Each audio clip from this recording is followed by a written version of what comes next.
Hello everyone, ఎలా ఉన్నారు? Welcome back. 'Champagne problems' ఇదొక రొమాంటిక్ డ్రామా మూవీ గైస్. రీసెంట్‌గా నెట్‌ఫ్లిక్స్‌లో తెలుగు ఆడియోలో స్ట్రీమ్ అవుతుంది. డబ్బింగ్ అయితే చాలా చేశారు. ఈ movie run time 1 hour 40 minutes ఉంటుంది.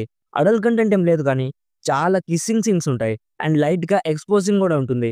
అంటే ఎక్స్‌పోజింగ్ కాదు, ఫారినర్స్ వాళ్ళ బట్టలే అలా ఉంటాయి. సో ఇవి ఓకే అనుకుంటే ఫ్యామిలీతో చూడండి. సో డీటెయిల్‌గా ఈ మూవీ ప్లాట్ అండ్ రివ్యూ చెప్పేస్తాను. అంతకుముందు మీరు మన ఛానెల్‌ని ఫస్ట్ టైమ్ విజిట్ చేసుంటే ఒకసారి కాంటెంట్ చెక్ చేయండి. నచ్చితే సబ్స్క్రైబ్ చేసి బెల్ నోటిఫికేషన్స్ కూడా ఆన్‌లో పెట్టుకోండి. సింపుల్‌గా ఈ మూవీ ప్లాట్ ఏంటంటే, ఈ మూవీలో ఒక అమ్మాయి స్టోరీ చూపిస్తారు. తను ప్యారిస్‌కి ఒక బిజినెస్ వర్క్ మీద వెళ్తుంది. ఆ వర్క్ ఏంటంటే, తను షాంపెయిన్ కంపెనీని కొనుక్కోవడానికి ఇంకో కంపెనీతో డీల్ మాట్లాడుకోవడానికి ప్యారిస్‌కి వెళ్తుంది. సో అక్కడికి వెళ్ళాక హెన్రీ అనే ఒకడితో లవ్‌లో పడిపోతుంది. ఇక్కడ ట్విస్ట్ ఏంటంటే, తను డీల్ మాట్లాడుకోవడానికి వచ్చిన కంపెనీ ఓనర్ కొడుకే హెన్రీ. సో అమ్మాయి ప్యారిస్‌కి డీల్ మాట్లాడుకోవడానికి వచ్చిన పని కంప్లీట్ అయిందా? నెక్స్ట్ తన లవ్ స్టోరీ ఏమైంది? అనేది బేసిక్‌గా ఈ మూవీ ప్లాట్. ఇప్పుడు ఈ మూవీ నాకెలా అనిపించిందంటే, జస్ట్ యావరేజ్ అనిపించింది మామ. మూవీ స్టార్టింగ్‌లో ఇంట్రెస్టింగ్‌గా ఉంటుంది. బట్ స్టోరీ ప్రొసీడ్ అయ్యే కొద్దీ చాలా బోరింగ్‌గా అనిపించింది. స్టోరీ అయితే అంతగా ఏం లేదు మామ. Just another love story movie అనిపించింది. ఫస్ట్‌లీ మెయిన్ స్టోరీ అయిన షాంపెయిన్ కంపెనీ డీల్ మాట్లాడుకోవడానికి వచ్చిన స్టోరీ ఏదైతే ఉందో, దాన్ని మెల్లమెల్లగా సైడ్ చేసేసి వీళ్ళ లవ్ స్టోరీ మీద ఎక్కువ ఫోకస్ పెట్టారు. ఇది పెద్ద నెగెటివ్ కాదు.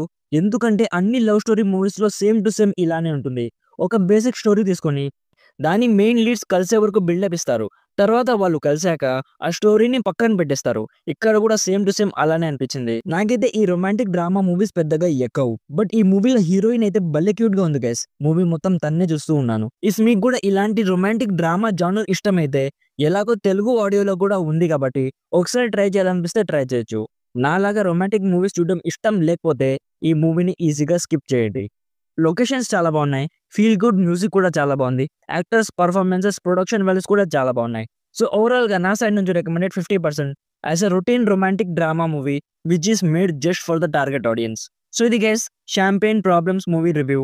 ఆల్రెడీ ఈ మూవీ మీరు చూస్తుంటే మీకెలా అనిపించిందో కామెంట్స్‌లో మాతో షేర్ చేసుకోండి. వీడియో నచ్చితే లైక్ చేయండి. మరిన్ని రివ్యూస్ అండ్ రికమెండేషన్స్ కోసం మన ఛానెల్‌ని ఇప్పుడే సబ్స్క్రైబ్ చేసుకోండి. Thank you so much for watching. Meet you in my next video. By bye guys.